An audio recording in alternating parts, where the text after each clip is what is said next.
Good morning, friends. We will discuss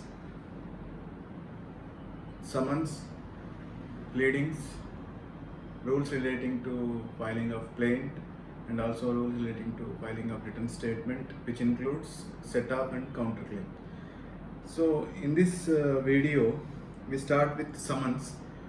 Usually, summons process have to be paid once the suit is numbered, but we pay the process along with the summons forms by at the time of filing plaint itself, because they have to be sent within sent within 3 days. Sections 27 to 32 and Order 5 Rules 1 to 30 of CPC deals with the manner in which summons have to be served on the defendant or defendants. So, section 27 says summons have to be sent within 3 days from the date of institution, and rules 1 to 30 of Order 5 explains the detailed procedure how summons have to be served on the defendants.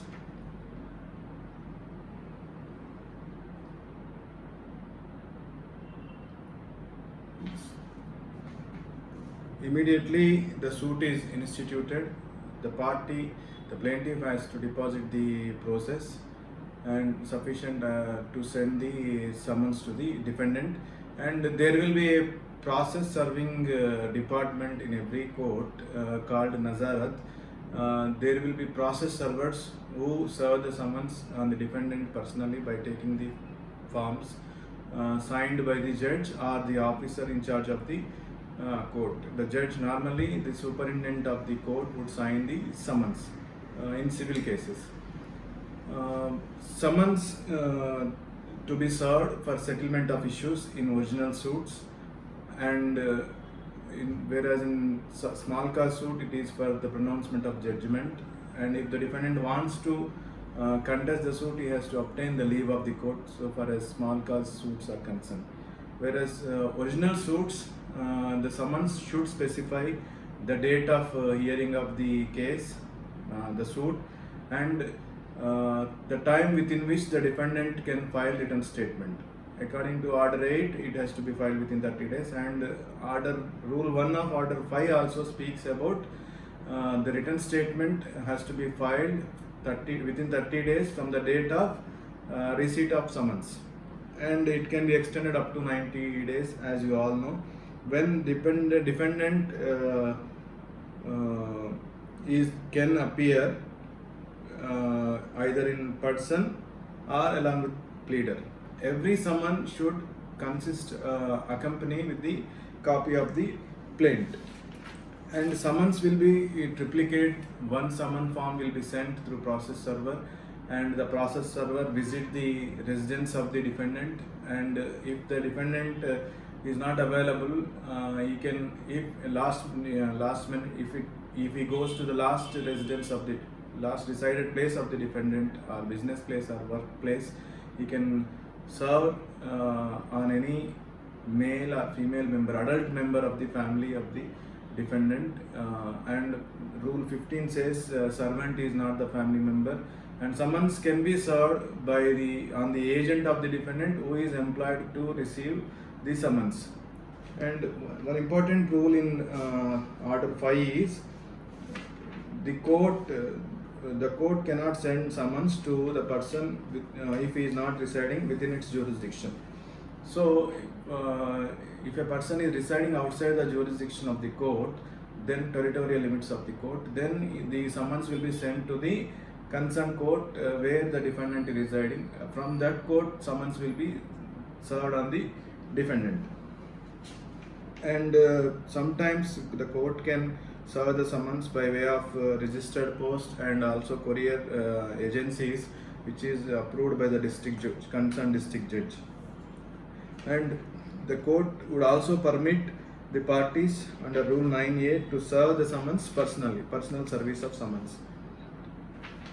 Then another important rule is substituted service. Substituted service is provided under Rule 20. It is very important. Whenever defendant tries to avoid the service of summons, he refuses to receive the summons. If he refuses, if the process server endorses on the summons form that he refused in the presence of so and so person, and if such endorsement is there, usually they take the assistance of panchayat secretary or some other person who is taking care of that place, local body or municipality, whatever it is. Then the court may declare that summons are served. If the court is not satisfied with regard to the manner in which summons are served, or refused, unclaimed, or whatever it is, and the defendant is avoiding the service of summons, there is one option to the plaintiff. He can ask the court to permit him, to allow him to serve the summons by way of substituted service. That is, by publishing the summons in a newspaper which is circulated in the locality of the defendant. Upon such application, the court can permit the party by giving a date on the at least 15 days before the date the summons have to be published at the expense of the plaintiff in a newspaper approved by the court or permitted by the court. Then the copy will be filed on the particular date, and substituted service order 5 rule 20 says there is a provision. It says substituted service is also as effectual as served personally. Therefore, the court can set the defendant ex parte. We will discuss in order 9 CPC what is the consequence of non-appearance on receipt of summons. Then if substituted service of summons is served by way of a newspaper publication, the court can set the defendant ex parte. The court can take the evidence and pass ex parte decree also. Sometimes parties would come after 1 or 2 years by filing an application to set aside the ex parte decree, and they may take it is a good cause that summons are not properly served. The ex parte decree has to be set aside, and Article 123 there is a clause in Article 123 of Limitation Act.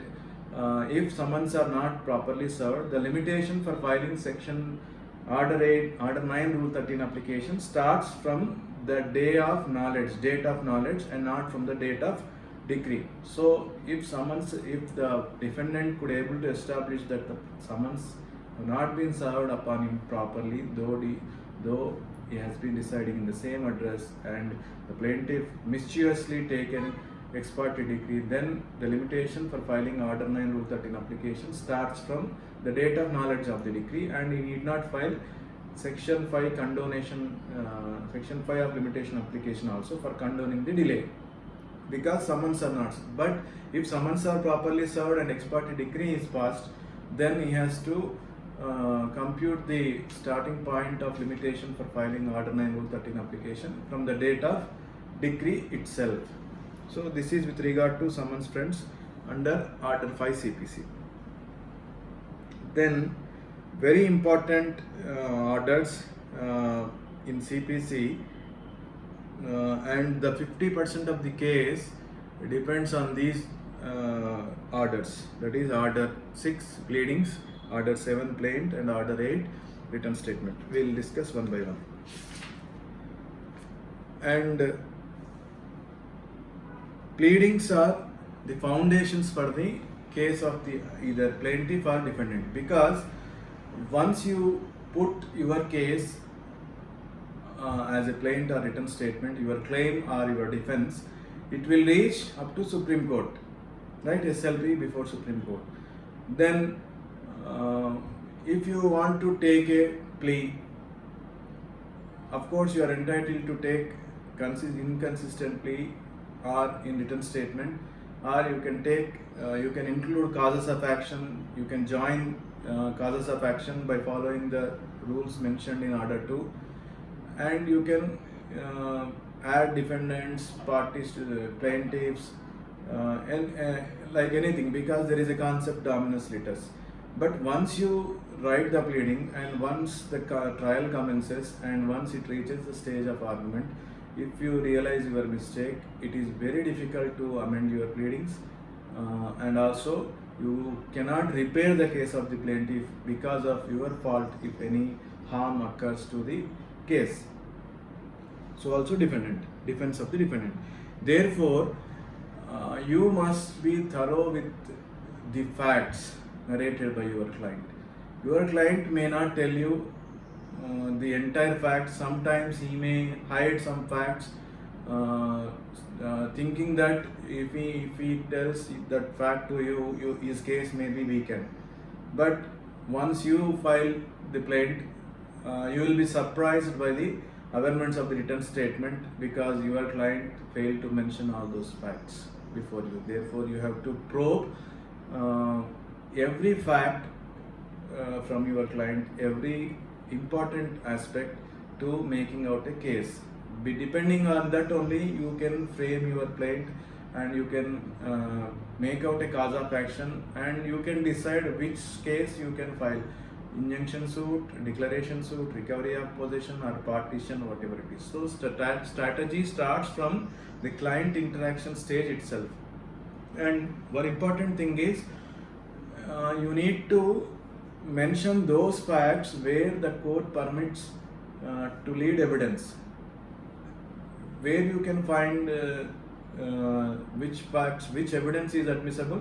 That is from section 5 to 55 of Indian Evidence Act. So your pleadings, your entire game will be within the parameters of section 5 to 55 of Evidence Act, because it is those provisions only you are permitted to lead evidence, and based on that rules only the judges have to decide the case, right?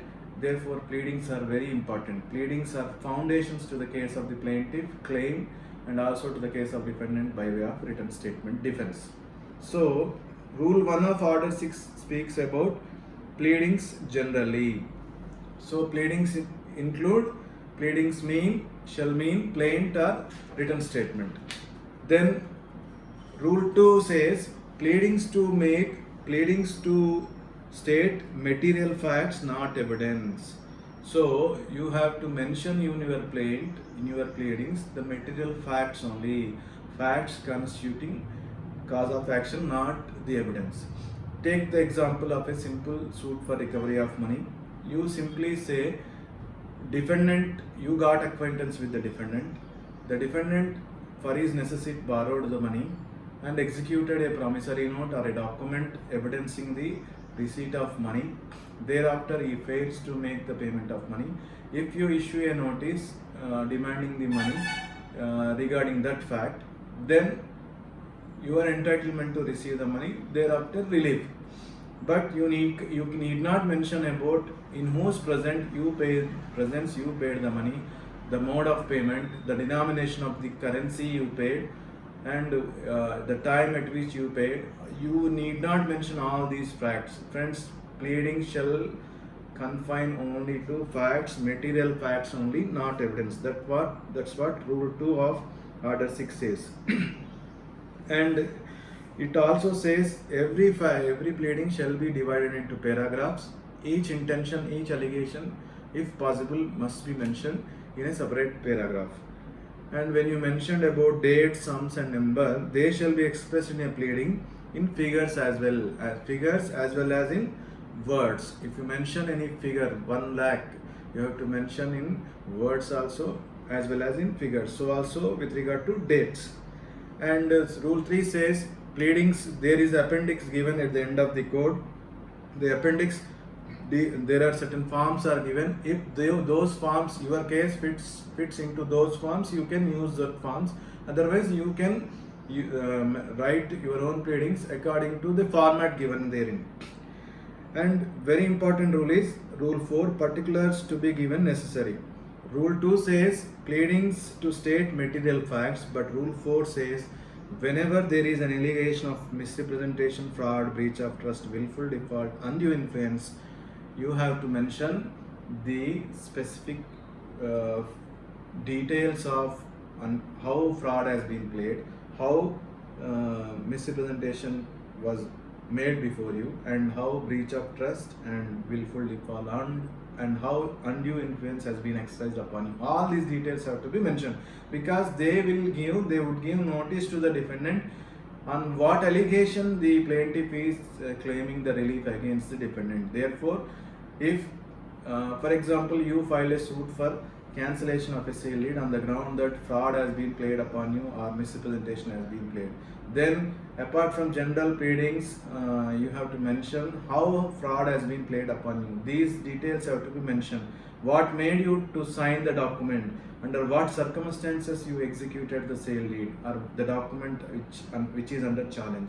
So these details have to be mentioned. So we can say that Rule 4 is an exception to Rule 2, which says pleadings shall state material facts, not evidence. And Rule 6, 7, if there is any condition precedent that has to be mentioned. Departure with regard to pleadings, departure is not permissible except by way of amendment. Denial of contract, if there is any express or implied contract are there, you have to mention with regard to contract, and you have to deny the legality of the contract also. Mere denial of the contract is not sufficient. And if there is any if you attribute any malice to any of the defendant, any of the party, you have to mention the circumstances under which you are attributing that malice. And with regard to notice, if you can say that the defendant is having knowledge about any particular fact, is having knowledge, then you have to mention that how the defendant got the knowledge. For example, you are thinking that defendant may claim that he is a bona fide purchaser of certain property, but you are challenging the sale deed, and if you say that defendant is having knowledge about your earlier transaction with the original owner, then you can mention how the defendant got the notice also. These are mentioned in the rules. And Rule 13 says presumptions of law. You need not mention about presumptions of law. Pleading shall state only facts, material facts. It must be in concise form, and it shall not mention about law and also presumptions of law. For example, if you file a suit for recovery of money, you need not mention that under 118 of Negotiable Instruments Act, under section 118 of Negotiable Instruments Act, there is a presumption as to the execution, passing of consideration, and date on which the negotiable instrument, that is promissory note, has been signed. Therefore, you need not mention presumption. Earlier there were presumptions under section 10 of Specific Relief Act with regard to inadequacy of consideration and ascertainment of damages. Earlier it's been amended recently, but you need not mention those presumptions. You just mention about your facts and also facts constituting cause of action. And pleadings have to be signed by the parties, and address for Rule 14A has been inserted by way of amendment. It says pleadings must be signed by the parties, and address for service must be mentioned at the end of the pleading. And if you change the address for service, you have to notify to the court your current address. And verification of pleadings is mentioned in Rule 15. Rule 16 says court is having power to strike out any pleadings. If the court feels that some unnecessary, scandalous, frivolous, vexatious allegations are made in the plaint, or which may tend to prejudice, embarrass, or delay the fair trial of the suit, and if it feels that the pleadings amounts to abuse of process of the civil court, the court can ask the party to strike out the pleadings. Strike out the pleadings, that relevant portion of the pleading can be stricken off, because whenever the pleading exists, there would create an embarrassment during the course of trial. There may not be a chance of fair trial. That's why the court can ask the parties to strike out the pleadings. And one important rule in Order 6 Rule 17 is amendment of pleadings. Very important rule. So despite we taken care of many things while drafting the pleadings, because of various reasons, because of your client's inability to explain the facts to you, and your to err is human, right?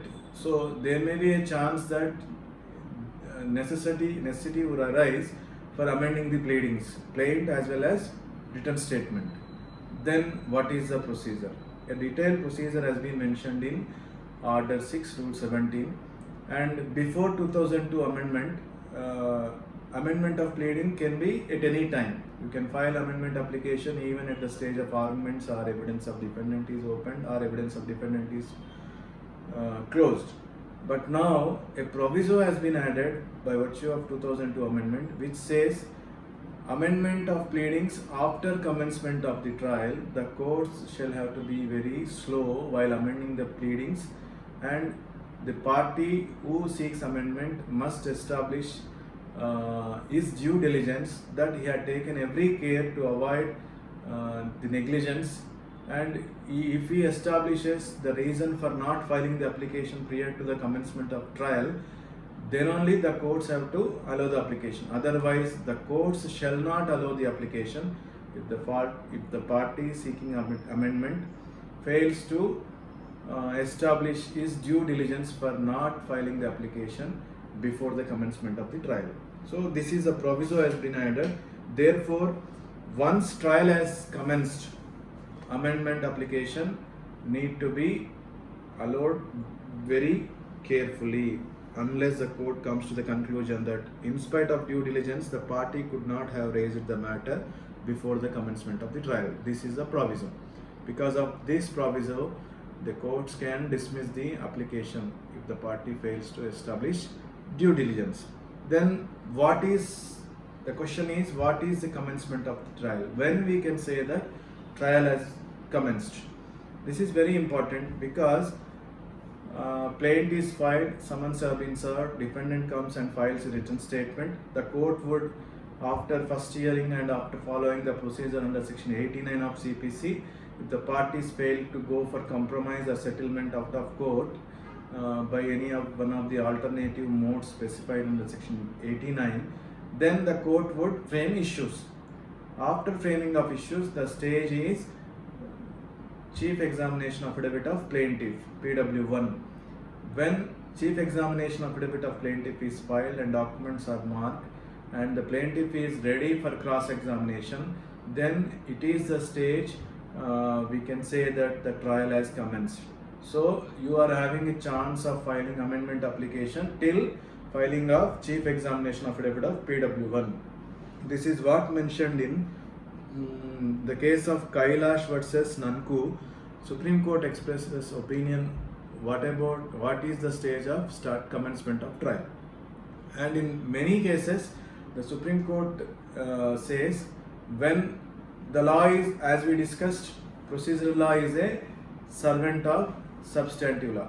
Therefore, friends, if the amendment is required for the case, the idea is to avoid multiplicity of proceedings and one proceeding take the evidence, allow the parties to make their representations and decide the case. There ends the matter. So instead of avoiding multiplicity of proceedings, and if the amendment is required for the purpose of the case of the plaintiff or defendant, you have to allow the application. This is the law. And Supreme Court in one case, Sajjan Kumar versus Ramkishan, Supreme Court, 3-judge bench of Supreme Court says if the amendments are necessary for determining the real issues in controversy and to avoid complications at the time of execution, the amendment can be allowed.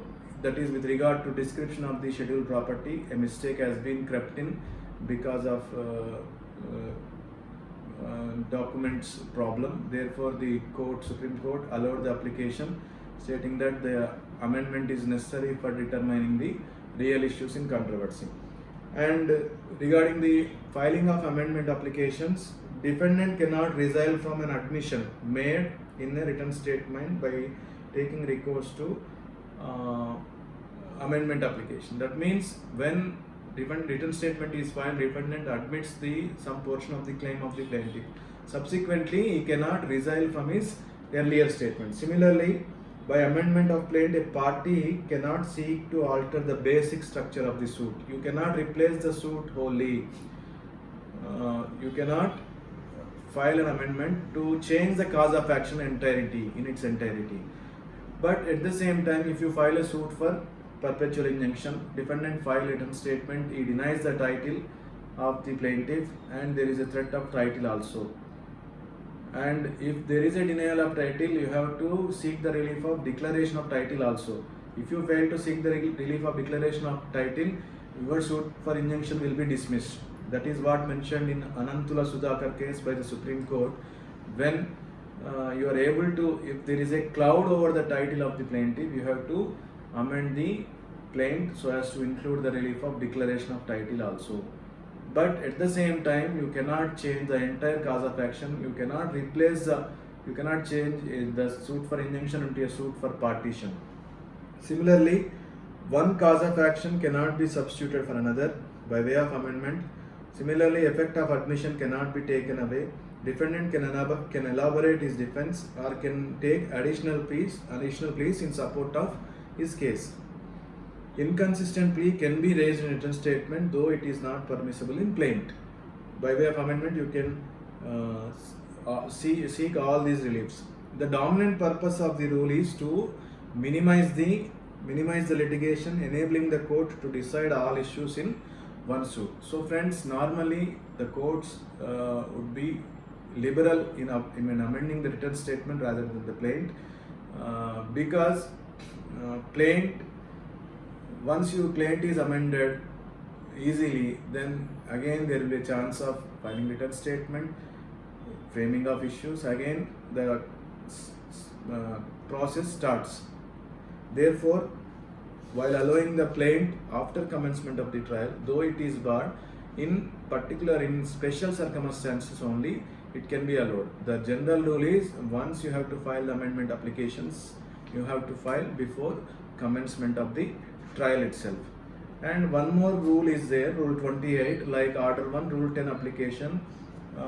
You have to follow the procedure in Rule 28 of Civil Rules of Practice, which says that whenever you file an application for amendment, your petition shall include the prayer for consequential amendments. Otherwise, the application can be rejected. Right? You have to mention in the affidavit. Drafting of application for amendment is very important.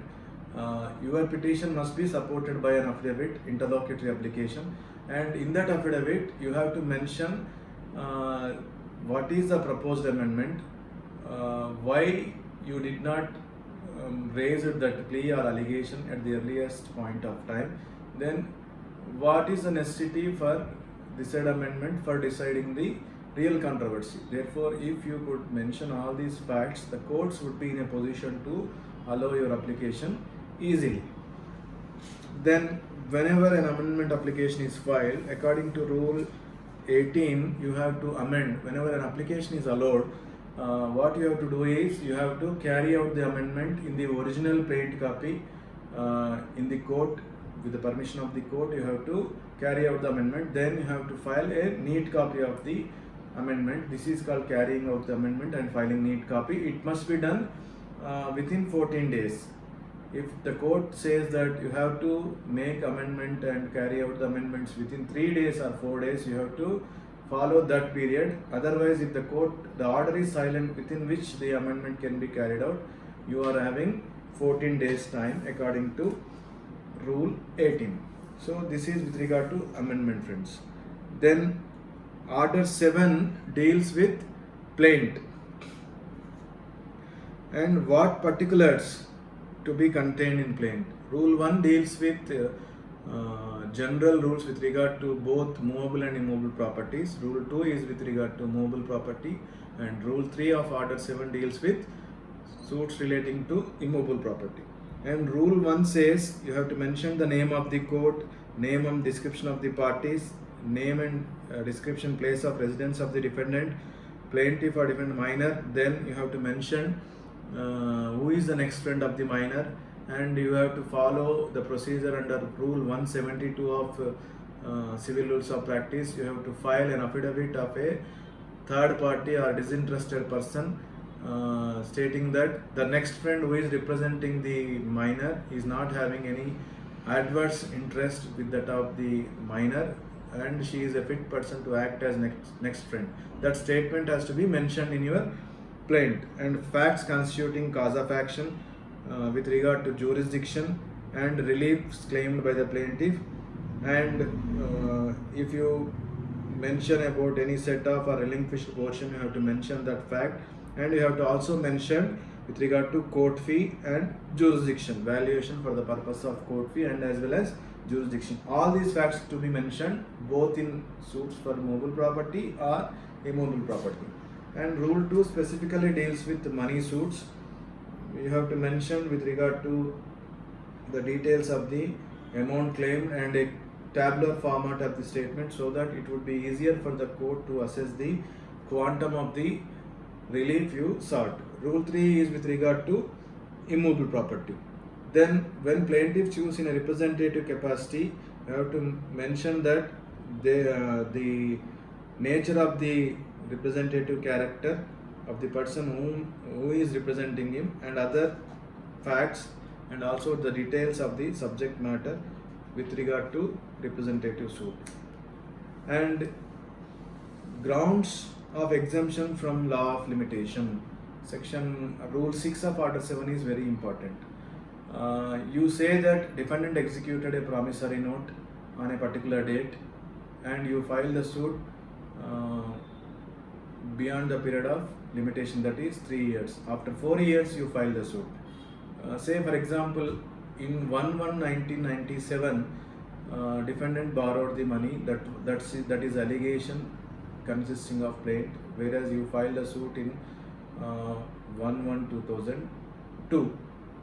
So you mention the plaint and you filed a suit. You did not mention that there is an acknowledgement in the year 2000 by the defendant. So you are claiming exemption from the law of limitation on the ground that the debt has been acknowledged or some part payment has been made by the defendant within the prescribed period of limitation of 3 years. Therefore, limitation revives. So you want to invoke section 18 and 19 of Limitation Act. Therefore, your plaint invariably consisting of a pleading to the effect that how the limitation is extended in your case. That is what mentioned in Rule 6 of Order 7. And sometimes if you fail to mention, the court can allow you to take that plea, though it is not set out in the plaint, but that plea shall not be inconsistent with the original facts mentioned in your plaint. And Rule 7 says relief to be specifically stated and relief founded on separate grounds. These have to be mentioned specifically in your plaint. This is all mentioned in Order 7 with regard to following the framing of reliefs. And once the plaint is admitted, the court directs the party within 7 days to deposit the sufficient fee for sending summons to the defendant, the plaintiff, at the expenses of the plaintiff.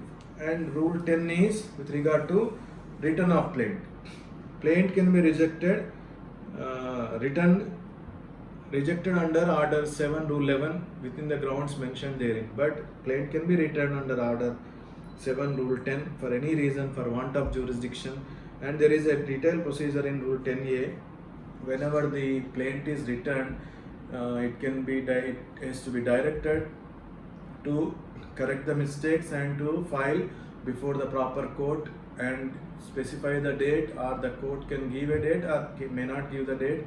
The file will be sent to the concerned court, or the party himself can take the file and submit to the proper court. This is with regard to return of the plaint. Return of the plaint, the remedy is either the party either can file a fresh suit or can resubmit the same plaint subject to law of limitation.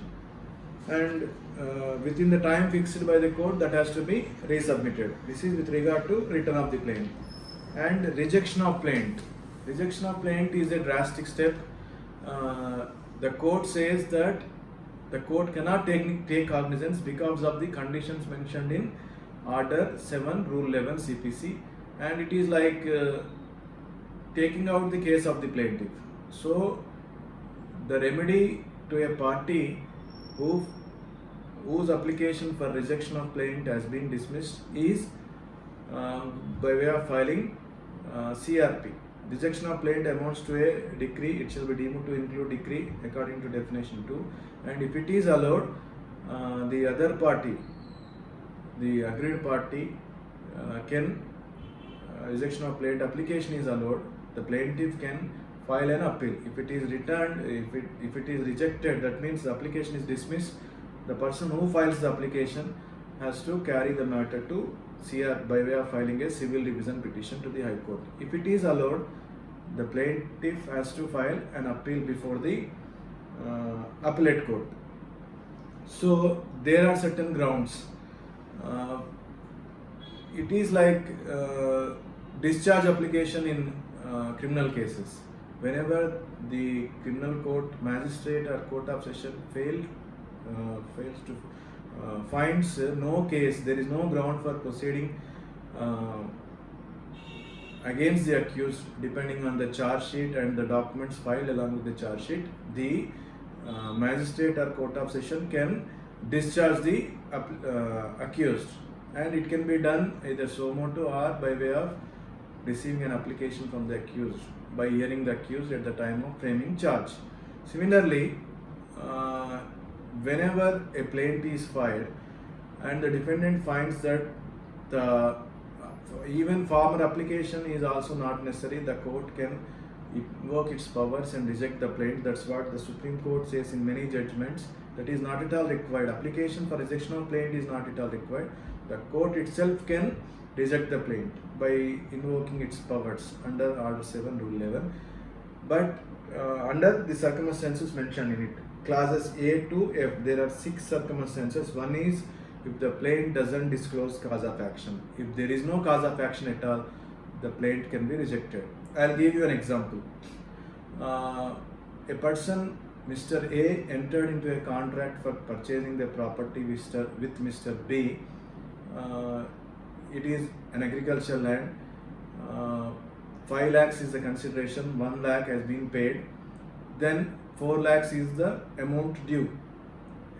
Now the time fixed for performing the obligations on both sides, purchaser and the seller, is 6 months. 6 months time has been fixed, and within 6 months no one can file a suit against the other, because the time is 6 months. It is only after 6 months expires the cause of action arises.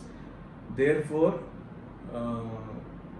if a suit is filed within 6 months, you can say that it is without cause of action. If it doesn't disclose cause of action, if upon reading the plaint amendments, if you feel that there is no cause of action at all exists, then the plaint can be rejected. Then if the claim relief is undervalued and the plaintiff was asked by the court to correct the valuation, if in a suit for recovery of possession you value the plaint only half of the value, but according to 24C of Court Fees Act, you have to value the suit to its 3/4 value. So if you value the suit improperly and you are asked by the court to correct the valuation and you fail to correct the valuation, the plaint can be rejected.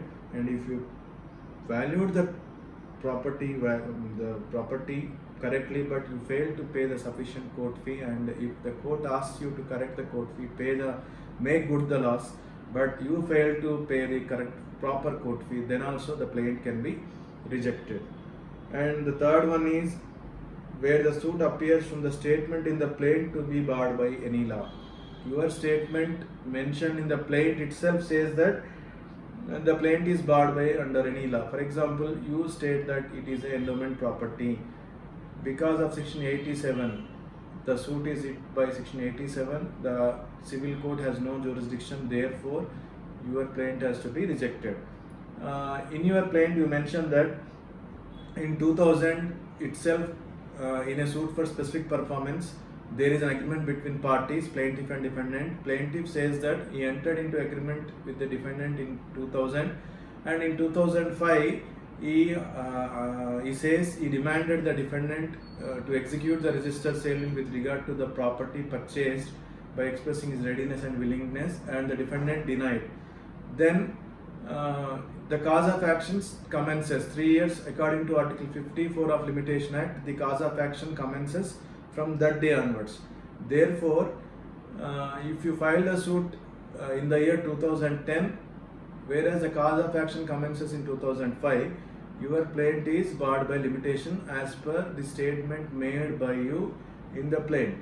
Therefore, the plaint can be rejected.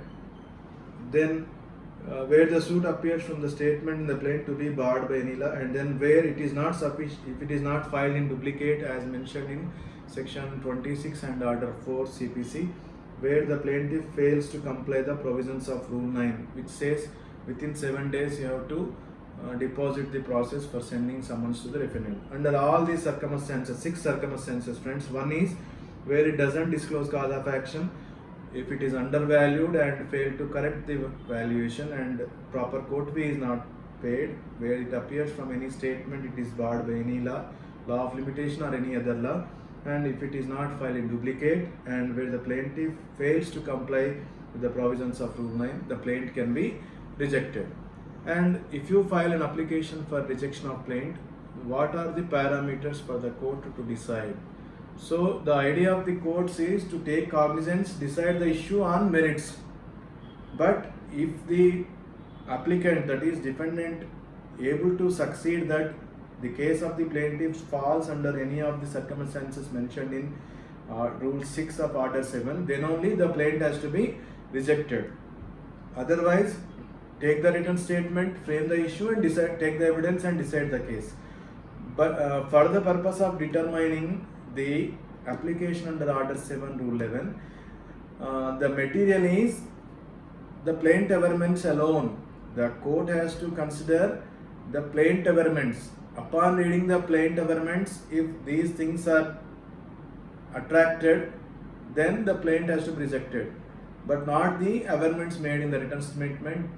Application for amendment, rejection of plaint shall not be determined based on the defense put by the defendant. So only the plaint averments alone have to be considered while rejecting the plaint. And friends, whenever an application for rejection of plaint is filed under order 7 rule 11, recent judgment of Supreme Court says you need not file written statement also. First the court has to decide your application.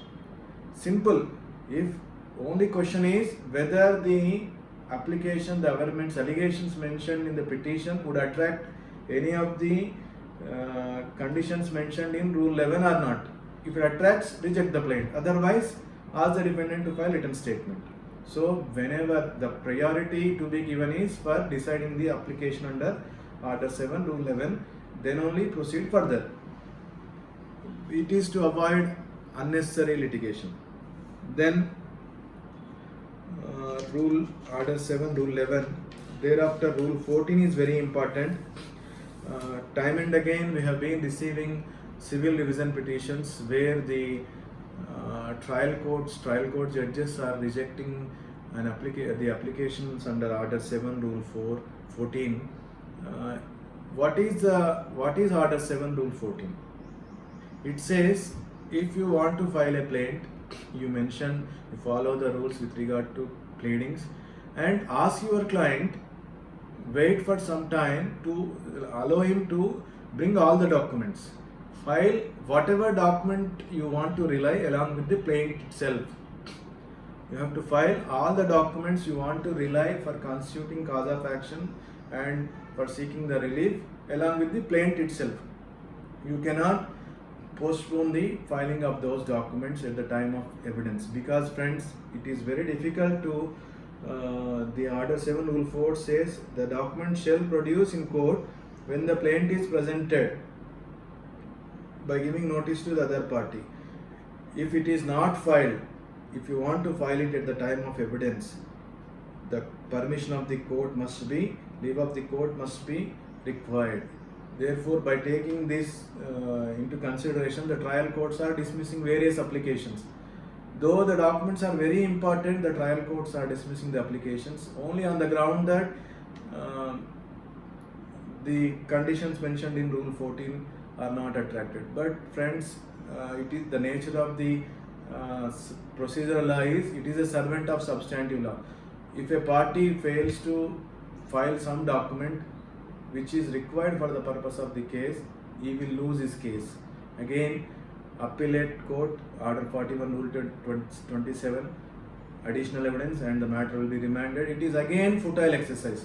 Therefore, convince the judges who are dealing with Order 7 Rule 14 application that procedural law is a servant of substantive law, and you have to mention the reasons for not filing the document at the at the time of filing of the plaint. Please avoid stereotype filing of applications.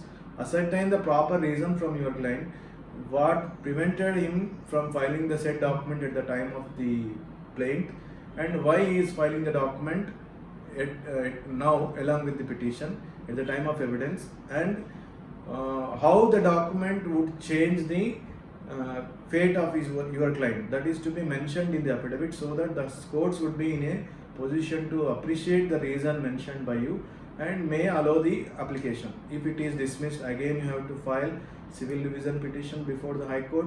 Then it is a futile exercise, expensive to your client, further delay, and High Court would, if it is a fit case, would grant stay. Notice will be sent again 1 year. So this is why delay has been caused. So you mention to the judge dealing with the application about the nature of the procedural law, and also mention that how your document is very important to your case.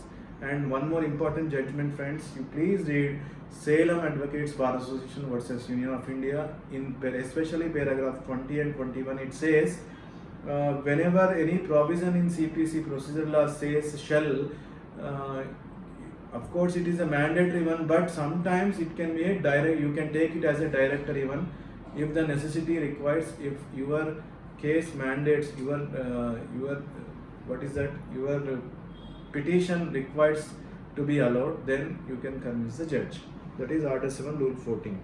Then with regard to written statement, Order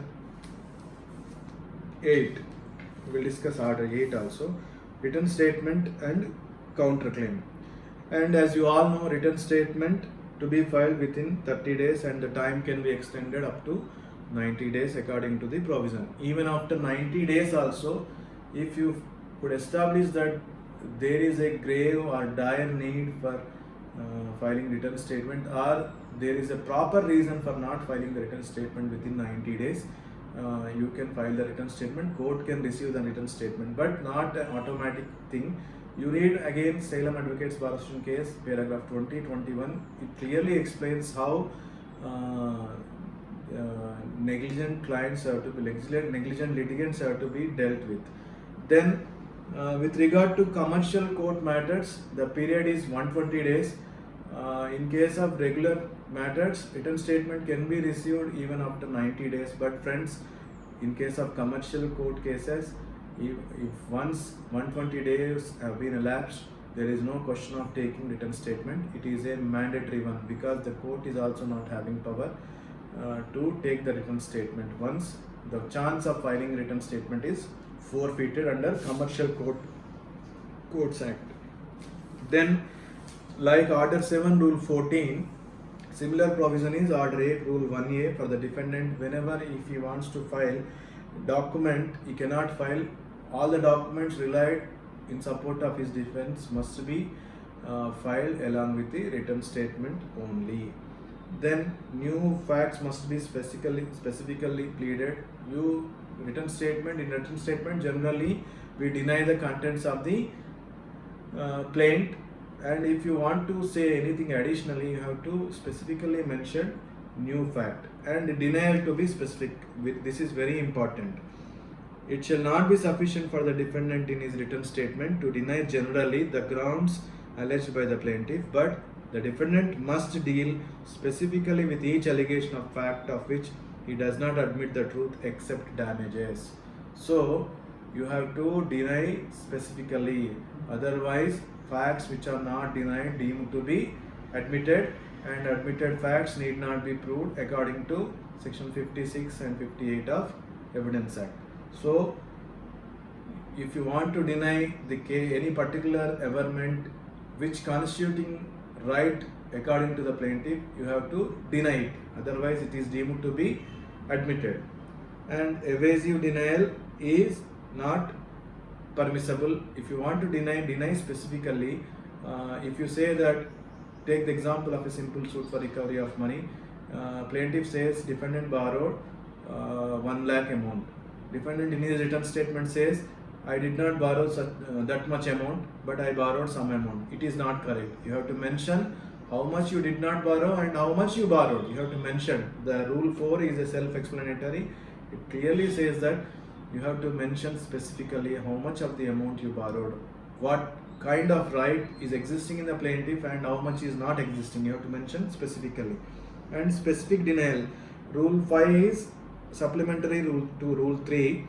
It says every allegation of the plaintiff, if not denied specifically, need to be not admitted, deemed to be admitted. Then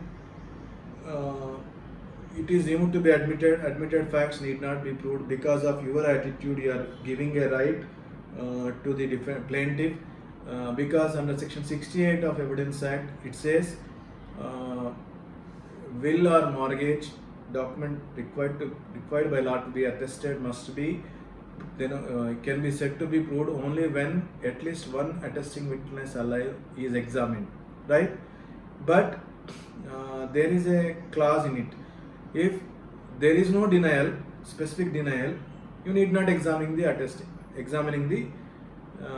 witness. That means by way of your negligence, since you are not denying specifically, you are giving a concession to the plaintiff that you need not examine the attesting witness also.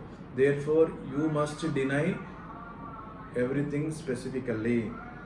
And sometimes the court also treating the non-denial as an admission can pass a judgment. Otherwise, the court may ask the plaintiff to prove that fact.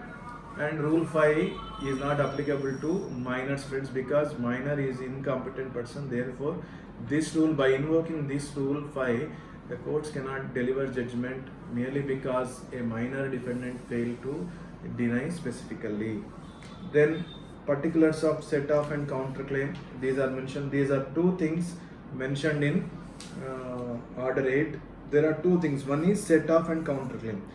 Set-off means you are asking the court to adjust the right which is also existing in your favor. And counterclaim means you are claiming additionally. Generally, set-off, I'll give you an example so that you can understand easily. Plaintiff files a suit for recovery of money against defendant for an amount of rupees 1 lakh, and defendant files written statement stating that plaintiff also liable to pay an amount of rupees 75,000 to me. Therefore, adjust this 75,000 in that account, and it is nothing but calculations. And ask the court to pass a decree for 25,000, and for that you need to prove everything. Then the court would decide. This is set off.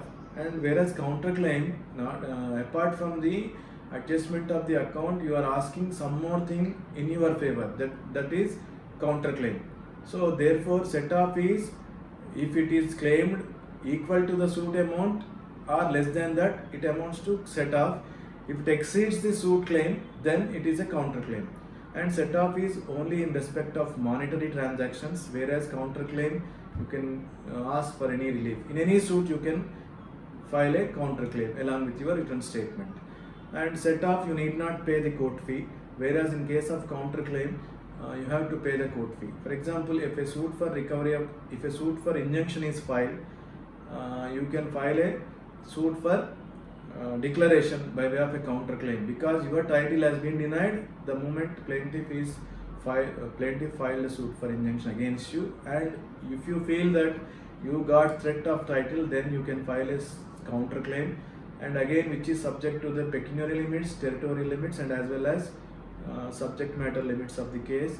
And you need to pay court fees, and the court has to treat the counterclaim as a cross suit. It is a different suit. It has to try the counterclaim also, and again a chance for filing written statement will be given to the plaintiff to the counterclaim filed by the defendant in the written statement. Am I clear, friends?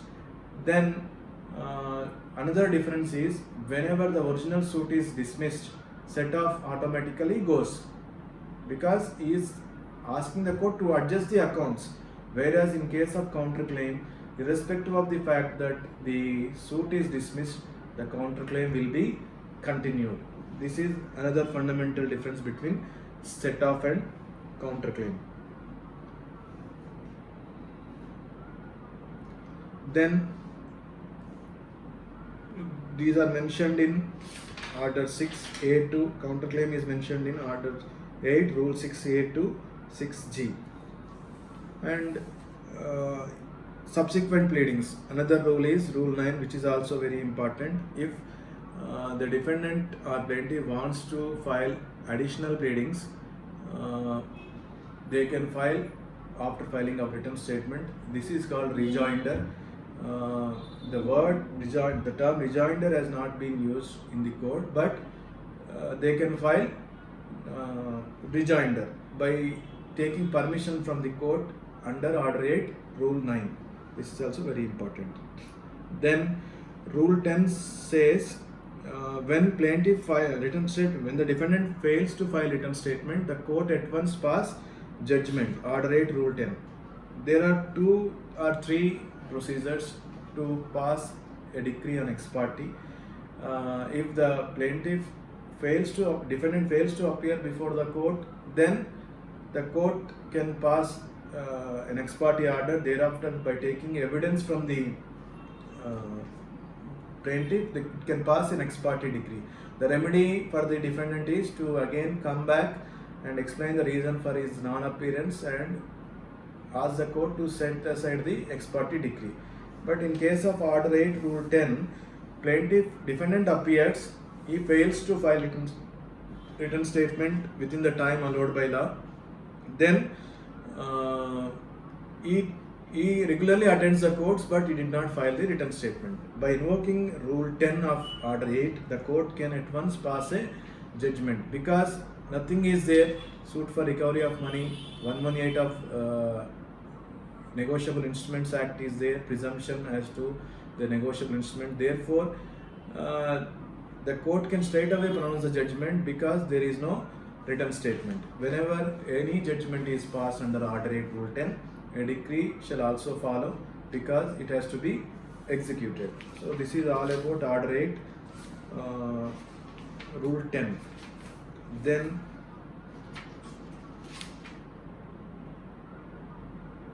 in the next class, next session, next lesson, we will discuss order 9 onwards.